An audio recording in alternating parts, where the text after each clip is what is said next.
Ask for Chancellor Kris Williams to come to the table from the KCTCS system.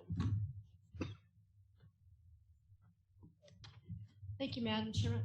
I'm going to be bringing up, Chairperson, I should say, I'm going to be bringing up Vice Chancellor Alicia Crouch, who runs our Office for Research and Policy Analysis. Now, I do want to thank all of you for inviting us here to present today. It's a real pleasure to be here. Dr. Thompson, thank you. I want to give a special acknowledgement to Mr. Nelson, who serves on the Board of Directors for our Hopkinsville Community College. Thank you for that. And thank you, all of you, for all of the efforts you do to support your community and technical colleges. You have heard today from our wonderful regional partners, and they all come to you with roughly the same student body. It's different, regionally. I'm sure there are many differences, but our students are really different from these university students. And so I want to take a minute and talk to you about just who it is that we're serving. Before I start, though, I want to give our regrets for Dr. Jay Box. He is presenting at the American Association of Community Colleges Workforce Development Institute today, and is sorry he couldn't be here. So he had to send 2 people in his place, right? That's how it works. So we're a system of 16 comprehensive community and technical colleges. That means it's our mission to prepare students for college and workforce readiness, for transfer, and for associate's degrees that can move right into the workplace or transfer to a university. We're really proud of that mission, our faculty and staff, because it means that we are meeting our region's needs in very specific ways to meet very specific student needs. And one thing you have to remember is that we are an open access institution. A student without a high school diploma or a GED can come to us. A person who's not prepared can come to us. And in fact, 53% of our students show up not ready for college. And so we have to take that student and help them move forward. Recently, the Legislative Research Commission did a study on our students, on their non-academic barriers.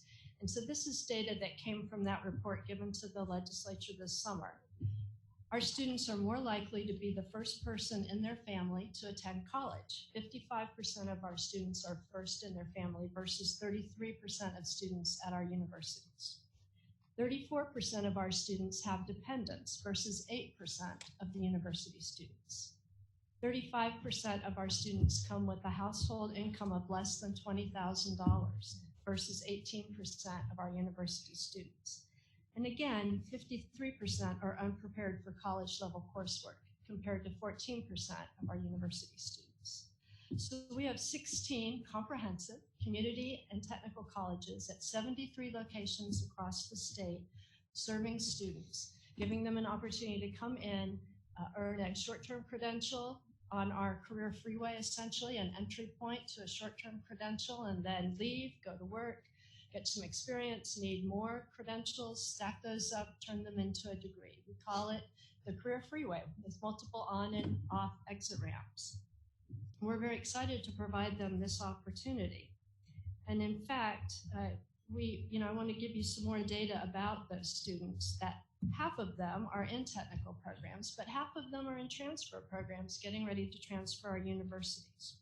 They're in urban and rural areas, and each one has different challenges and opportunities. Our Eastern Kentucky students have different challenges than do our Central College students and do our Western College students. So our colleges are different to meet those needs. 2 of our colleges serve a strong military population, Elizabethtown and Hopkinsville. And so they, again, have different populations and student needs that they're serving. Roughly 1/3 of our students attend full-time. The other 2/3 are part-time students, and that raises even additional challenges for them as they balance life needs, work needs, family needs. 75% of our students receive some sort of financial aid, and yet only 18% of them rely on student loans, which really speaks, I think, to the affordability of our institutions. This year, we'll enroll more than 20,000 dual credit students. It will make up 18.4% of our total enrollment. 45% of our students, our credential-seeking students, are 25% in age, compared to only 16% of our university students.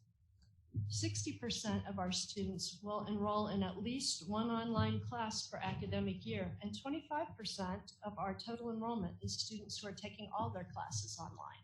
So again, a population that's interesting to serve. Let's go ahead and look at our highlight sheet, or as many people have called it, our placemat here. We're going to go left to right. I'm just going to touch briefly on all of the 9 measures for KCTCS, which are somewhat different based on our different student population. First, we're pleased that we are on target to meet our 3-year graduation rate target and have already met the target for our low-income students.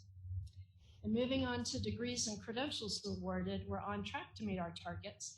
In fact, of the 37,128 credentials we awarded in 2018-2019, over 75% were in one of the state's 5 targeted industry sectors of advanced manufacturing, business and IT, construction, healthcare, transportation, and logistics.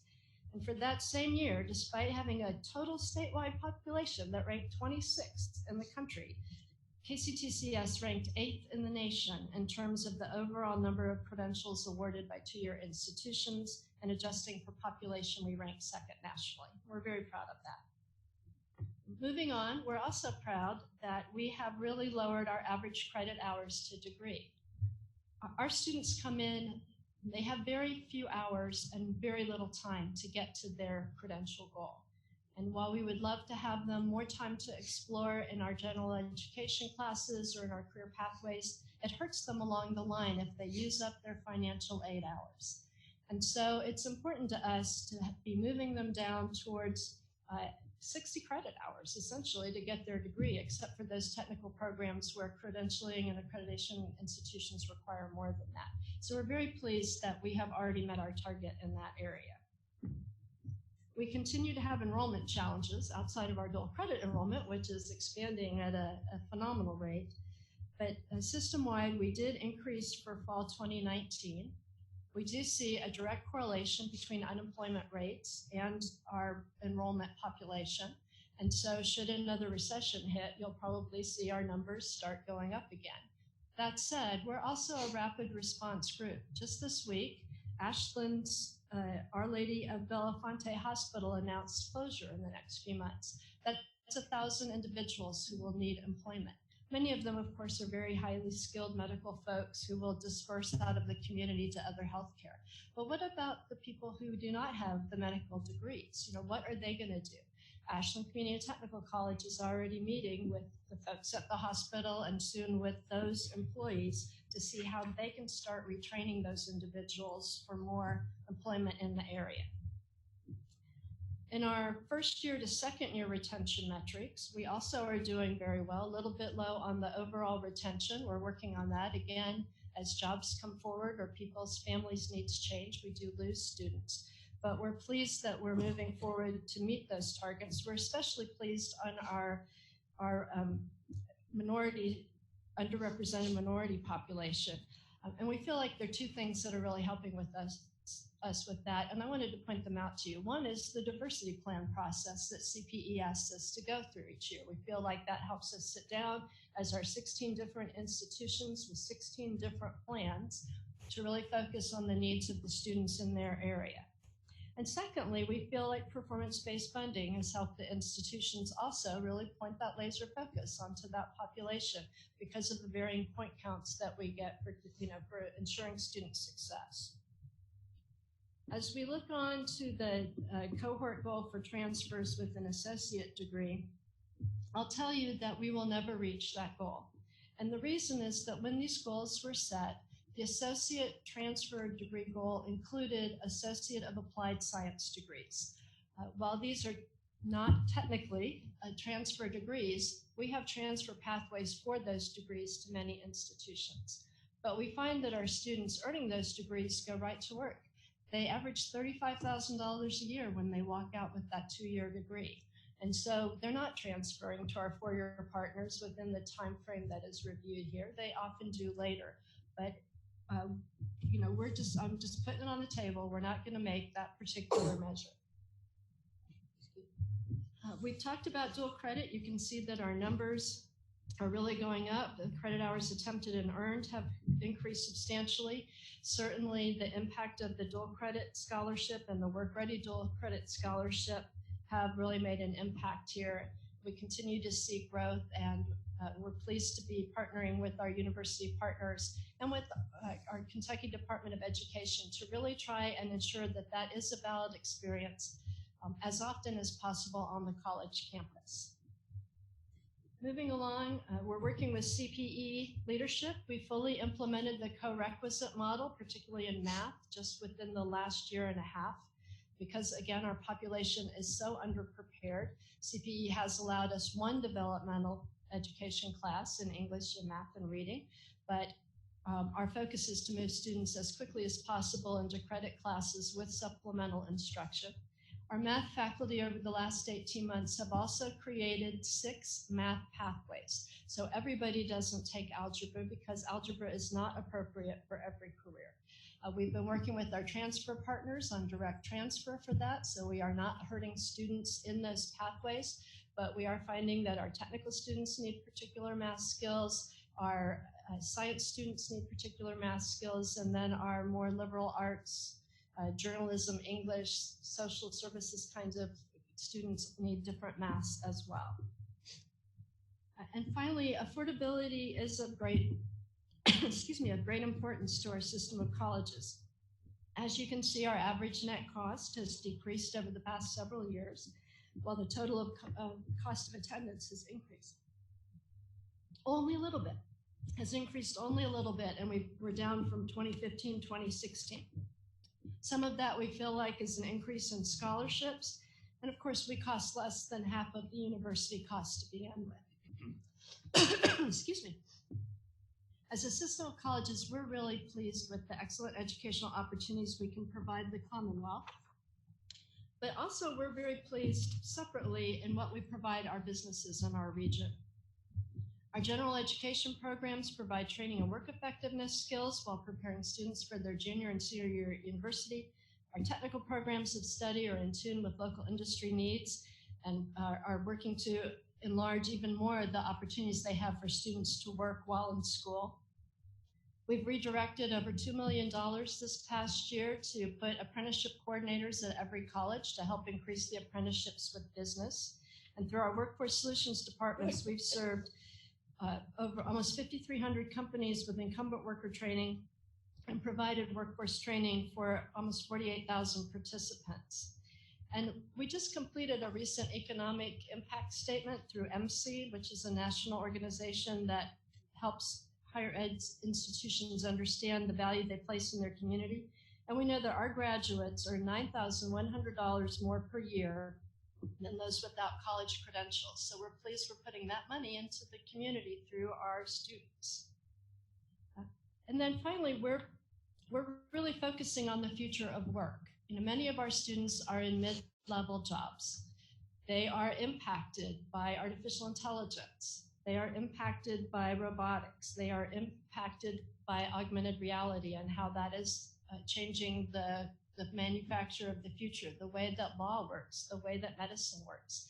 And so we're really working with our colleges on innovation in curriculum, innovation in the ways that we support our students with wraparound services, innovation in the ways that we offer flexible modalities to students so that those students who are particularly time challenged can get the education they need, but also meet their family and social obligations. And we're working to be sure that we give credit for the experiences students come to us so they aren't sitting in a class where they already know the answers. So that's a quick view of where KCTCS is. I want to really thank you again for the services that you provide your colleges. And I want to invite you to spend some time on your college's campus. If you've not been to your community college,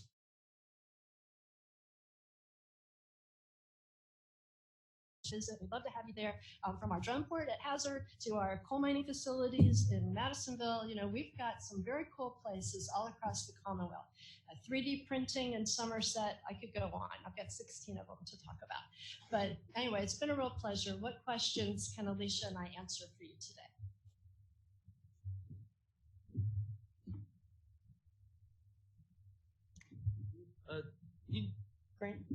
You discussed about the goal, your cohort goal with the transfers with an associate degree. And then, correct me if I'm wrong, but I think we heard you say that a lot of these students are seeing after their associate's degrees, they can move directly into the workforce for $35,000, $40,000 a year jobs. We see from great data we have at CPE that students that go on to get that bachelor's degree earn a significant amount more over their lifetimes. What are you guys doing when you have these students come in as freshmen to motivate them to go on to that 4-year degree and get that bachelor's degree? So again, our students come in really different places. And many of them do not even stay for transfer. They might come in an Associate of Science or Arts, for example. They might have gone to university, partied a little too hard their first semester, and come to us for their second semester, and then gone back to that university as their grades came up. That's one scenario. They may come in and may find that after a year or at 45 credit hours, for example, they're ready to transfer. They're ready to leave home. They're tired of living with mom and dad, and they want to move on. And so one thing that we've done is institute a lot of reverse transfer programs. So our student with 45 credit hours at the University of Louisville, we can pull back in those 15 credit hours in partnership with Louisville and give that student an associate's degree. So we see the degree, which is nice data for us, but the student has a credential then that if they're not able to finish at the University of Louisville or need to extend their time, they have a credential they can carry forward. We really appreciate UL's partnership. They have done over 1,000 of those students. Right now it's a manual process, so we're grateful for their support. So our focus is to move students forward, but we also have to meet them where they are. As I said, many of our students are already over 25. They have families, they may already be working, they may have to take a gap or two. And so some of that is their employer engagement, for example. If they take that associate's degree to Toyota, Toyota sees that they then want them to be a supervisor, Toyota may pay for them to come back and go to school at one of our partner institutions. We have a lot of great transfer articulation agreements that go directly. We have many in our business programs, in our computer information programs, in our agriculture programs. There are no loss of credits whatsoever as they transfer. Or maybe nurses. We graduate a lot of nurses every year. Nurses are required usually by magnet hospitals to get a bachelor's degree. We have some fabulous programs, one with Murray, for example, that allows students to take their 3rd year with us as a Murray student, but it then costs the student about half in terms of their tuition. Their 4th year with Murray, they get their bachelor's degree, and usually their employer will pay the difference in tuition or even pay the tuition. So it's a wonderful program for that student. So sometimes it's to their financial advantage to go and work for an employer for a while and then take advantage of tuition reimbursement. Other questions? Richard? Question. We've been talking about graduate. Thank you for your presentation. We've been talking about graduation rates, and the rate right now is about 1 out of 3 are graduating within 3 years. It's up a little bit from a few years ago, but one of my concerns is that when somebody starts a program, they're accruing debt, and if they don't come out with the degree, they're stuck with paying that debt back. What are we doing to make it manageable or helping them to graduate to meet that goal? So like many of the other institutions, we have multiple student services. Each college is a little different in what it offers or is able to offer, but we find that wraparound student services are the way to really help retain. Some of it is that faculty mentor. At almost every college, the faculty member is the program advisor. And so over the time with that student, they create that relationship. You all may have had one faculty member you remember who really helped you over, that little hump. Part of it is just that personal interaction.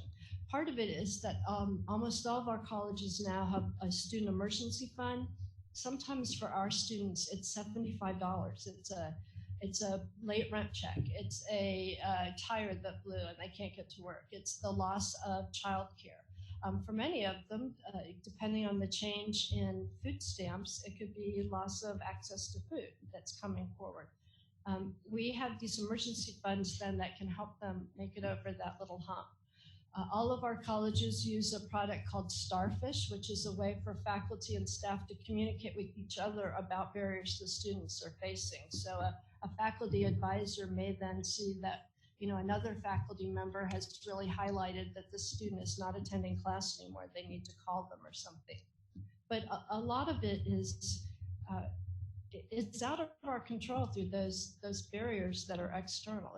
If somebody gets ill health, if their child has ill health, if they're taking care of a parent who has ill health, if their work schedule changes, if they work part-time and their employer changes their work schedule weekly, some of those the college just can't help with. And so our goal then would be to help them step out for a while. And then again, only 18% of our students have student loans. So it's not, many of them their tuition has been covered, and maybe their extra costs that are not being covered. Kim? My question was just on technology. With so many campuses, how does your technology work today? Is that like aligned amongst all the different institutions, or does everybody manage that independently? It's a two-pronged approach. All software is purchased through the system office because it gives us a return on investment and numbers that can then help us manage software costs. So every student has access to Blackboard for their classes. We use Starfish across all colleges. We use PeopleSoft as our student management system. We are essentially a Dell company, so all 16 colleges have either lease or purchase with Dell. Our goal is to replace all computers within 4 years. Sometimes it's 5, depending on if it's in a lab that's not used. We have really seen the use of our computer labs decreasing as students purchase more computers that have more internet access. So those computers are being sort of cycled through. Often they are made available for student lease or something if people need to do that. We do not have a technology requirement. We do not require students to purchase a computer. We do make them available in our libraries through partnerships with public libraries, since often those are closer to students' homes. We have an app that allows access to Blackboard on the app, so students can actually look at their coursework, email their instructor, whatever, from their phone if they have cell internet access. That, I think, has helped a lot in some of the areas that do not have quite as much regular internet access. It does allow them, again, there are students who type English papers on a mobile phone. I could never do that, but apparently, some of them start there and then take the draft to a laptop. I would say our technology is really good. We believe in technology. We implement.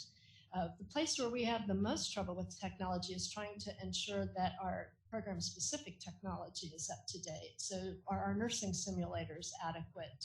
And there is a discrepancy across the colleges. The colleges in Eastern Kentucky right now have access to a lot more regional grant funds, for example, and so their technology may be better than some of the other colleges. We do use a lot of robotics. We use a lot of simulators in our advanced manufacturing program. So we just use a lot of technology. Our dental folks had to move from one kind of radiograph to another kind of radiograph, and now they're doing digital x-rays of your teeth. So it's one of our biggest challenges is keeping up with that technology and ensuring access. But I give our colleges a lot of credit, although there's some distance between some of them. We work really hard to make sure that students can go to another campus if they need to for something. And we also, through dollars that we can get through grants or again, leveraging purchasing together, we buy things together. So while we have CDL programs for the commercial driver's license for trucks that are available in both a credit form as part of a lineman program and electrical technician program, and also non-credit for people who just want to come and get their CDL. And we've managed to purchase simulators almost across every campus that offers the program, because it's nice to start a student on a simulator and not in a really big truck.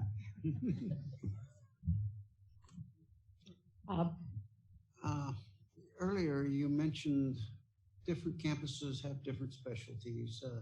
Advanced manufacturing and mining and that sort of thing. What happens if you're a student that lives 100 miles away and wants that program? Do you have any housing facilities at all within the community college system, or is it all home-based, residential, not residential as far as on campus, but commuter college? How do you accommodate those people, because you have certain schools and certain specialties? We can't serve everybody at every college. And so some of our students do have to travel. The way that we try to manage some of that is, again, through the flexible ways we offer programs. So, for example, KCTCS, South Central Community Technical College in Bowling Green, many of their technical programs are what you might call flipped classroom. So all of the lecture portion, the didactic portion is online. The student can do it from anywhere. And then they have many open lab hours. So while the student has to travel, they don't have to travel 2 days a week or 3 days a week to class. They could come once a week, for example, make that drive and do the lab portion. Again, 25% of our students are online, and they are not, they do not have to just take classes at their home college. As long as 25% of the coursework is provided by the home college, if it's easier for a student to take a class somewhere else, they can work with that college to either be physically present or present through an online section of that offering. It also helps students who maybe need one class to graduate. Their college isn't offering it, they can take it from somewhere else. Some of our colleges have made some mobile efforts. For example, Gateway, with the help of a work skills grant, has created the first certificates in advanced manufacturing as simulations again, put them into vans, and is taking them into the urban core of Gateway, where the students may not be able to get to the main campus. So at least they can start and get the first level certificate, begin work before they come to the campus. But it's probably much like the universities. If somebody wants to, take a class from a university, even a weekend class, we have a lot of our faculty and staff who over the years have taken weekend college from colleges quite far from them and just driven there on the weekend. So we appreciate having kind of magnet programs at our different colleges, but we do not have a way to support students living in another area. Other questions? Thank you all very much for Thank you. coming. We appreciate it. We appreciate the opportunity. Thank you.